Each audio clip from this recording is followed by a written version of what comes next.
Subscribe कीजिए मेरे YouTube channel Sobia ji health and beauty tips को और बेल आइकन पर क्लिक करें हमारी लेटेस्ट वीडियो सबसे पहले देखने के लिए। कोक स्टूडियो से शोहरत हासिल करने वाली गुलकारा मीशा शफी ने बैनुल-अक़वामी शोहरत याफ्ता गुलकार अदाकार अली ज़फ़र पर जिनसी हरासगी का इल्ज़ाम आयद कर दिया, जिसके बाद अब सोशल मीडिया पर दोनों के मदाह अपने अपने स्टार के दिफा में मसरूफ़ हैं।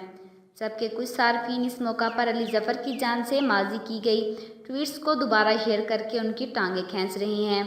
तफसीलात के मुताबिक सोशल मीडिया पर अली ज़फ़र की जानिब से 2011 में की गई ये ट्वीट बेहद तेज़ी के साथ रीट्वीट हो रही है,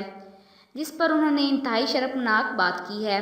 जिसके बायस उन पर ना रुकने वाली तनकीद शुरू हो चुकी है। अली ज़फ़र की माजी में की गई ट्वीट में उनका कहना था कि लाहौर की नहर पर ख़वातीन को मर्दों को नहाते हुए वरना देखने की खुली आज़ादी है, लेकिन मर्द इससे मुकम्मल तौर पर महरूम हैं।